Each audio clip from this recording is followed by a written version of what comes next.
Hey there, my little weirdos. So let's talk about the most successful Nintendo game console that has ever existed. The Nintendo Wii U. Yep, that's right. The Wii U. Right over here. I wonder why the Wii U, where does the name was inspired by? You know what? Maybe I'll ask Wallace. Maybe he'll know. Hey Wallace? Yeah, so I'm creating a video about the Wii U, and I was just wondering, for the sake of content, do you know where the name Wii U was inspired by? Fuck you. So that's how the name was inspired by. So anyways, the Nintendo Wii U was released on November 18, 2012 in North America. Although it was discontinued on January...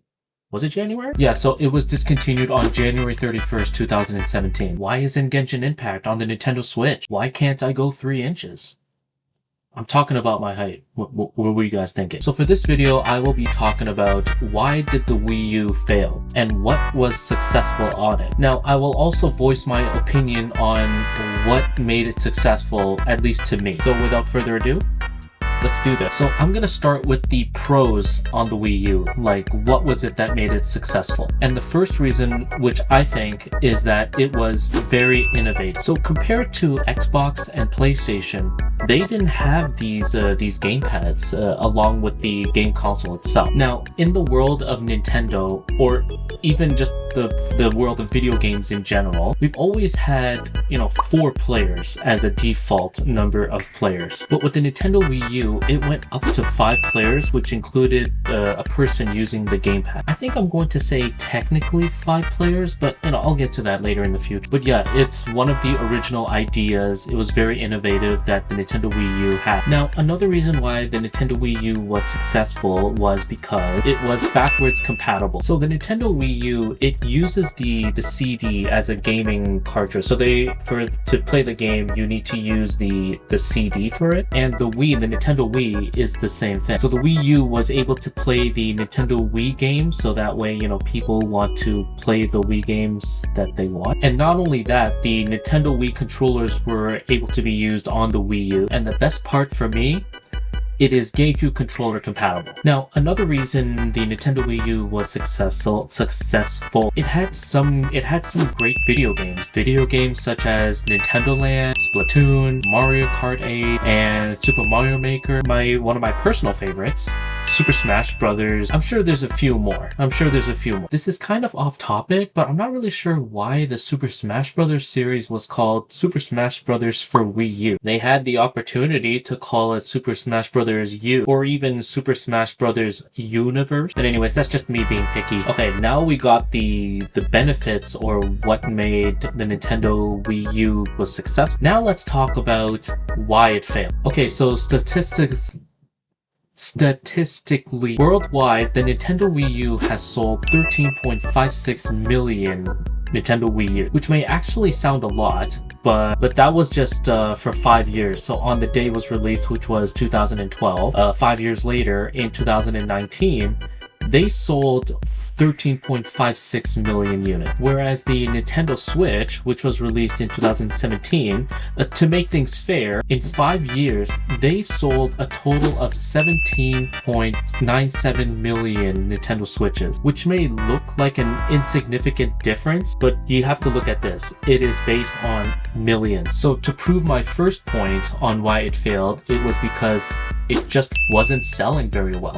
The next day. Hey there, my little weirdos. Alright, you guys know the protocol. It's the next day, and you know very well that I'm a lazy ass. So anyways, let's get going. So one of the reasons why the Nintendo Wii U failed was because it didn't reveal much games during release. So with Nintendo's marketing tactics, or just video games in general, before they released the video game consoles, they would normally release a video game that is pretty much iconic to its console. So for example, the Nintendo 64, the game that they released along with it was the Super Mario 64. With the release of Game Boy, they basically showcased Tetris. And, you know, even for the Nintendo Switch 2, they are showcasing the new Mario Kart 9. But with the Nintendo Wii U, they didn't reveal any Wii U games during the release. Well, not an iconic game. So to my knowledge, the Nintendo Wii U showcased, I don't even know if they showcased it. They had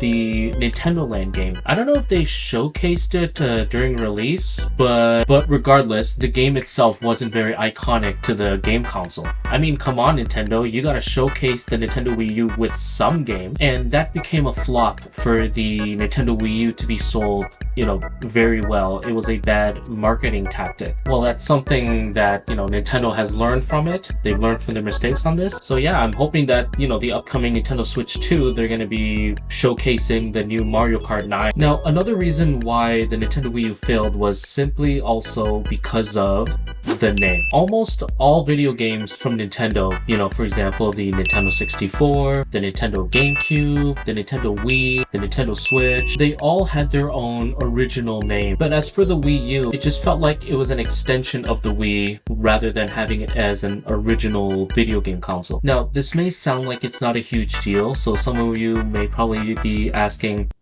why? What's the big deal? Now, this marketing tactic may be a good plan, but it also has risks. I mean, sure, the gamepad itself, it made a huge difference when it comes to the Wii and the Wii U, but it's not enough to convince customers to buy the Wii U, considering there were not much games to be released during its release. Honestly, I worry about this marketing tactic, considering that the Nintendo Switch and the Nintendo Switch 2 is going to be released very soon. And Nintendo needs to find a way to convince customers that the Nintendo Switch 2 is, you know, 100 times better than the Nintendo Switch. And I'm hoping that number two, and I'm hoping the number 2 version of the Switch would be like a huge improvement compared to number 1. Now, just now I was talking about that the gamepad itself was what made it different compared to the Wii. Now we're going to be talking about, so one of the reasons why it failed was because the gamepad. Now, the Nintendo gamepad itself may seem like an original idea, and it really is, but it failed because of the gamepad's limited capabilities. Well, for example, the gamepad, it was too bulky. The gamepad had